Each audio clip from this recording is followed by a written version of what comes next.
Welcome to Philly John. We're going to talk about the opioid crisis of 2017. Is it really a crisis? I grew up in a city, Baltimore, Maryland. There's over 5 decades of heroin addicts. You have mothers, grandmothers, aunts, uncles, all addicted to heroin. Fathers was lost in the 80s and the 90s to selling heroin for profit. As we all know about Reaganomics and the different economical reasons for people to sell drugs, but now read headlines that say it's a crisis. But I have to ask myself, is it a crisis because there's a certain group of people who are now affected by it? Because when it was a poor problem, a ghetto problem, no one cared. Keep it in the ghetto. Let them kill themselves. We put them in jail for the rest of their lives. Fatherless homes. All kinds of problems was created behind an opioid. So, I wonder, is it really a crisis, or is it just a crisis because certain people are involved in it? They said West Virginia in 2015 had the highest overdose mortality rate in the nation with 41.5 deaths per 100,000.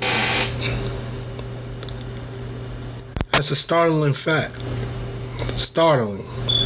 But a lot of these opioid addictions and things started with doctors who were pushing prescribed drugs for so-called back pain and different pains and different things that was going on with people.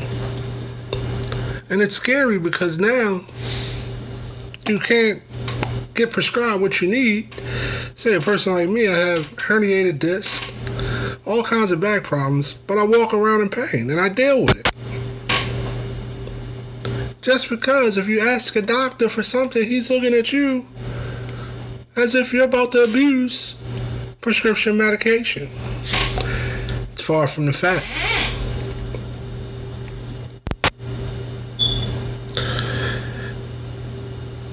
There are companies like McKesson is the largest distributor of pharmaceuticals, including opioid drugs. So they're legalized drug dealers, but they'll never go to jail. Their family will never be affected, and they're allowed to make money, hand over fist, just selling drugs. It's a beautiful thing, though. It's the American way.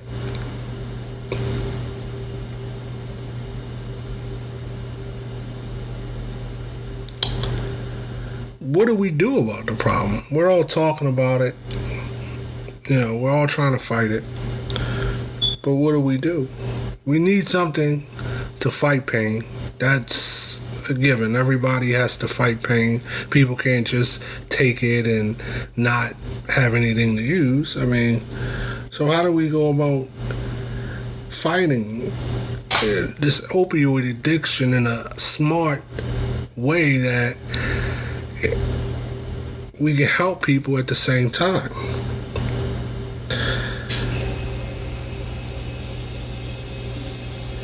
It's just very startling. It's very crazy. Drop me an email. Hit me up on Facebook, Philly John.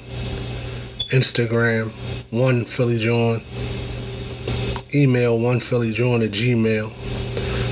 Check out tshirttrack.com for some of the best men clothing. And if you're in the market for a gift, accessoryjunkie.com has all kinds of bracelets, charms. Philly John, see ya.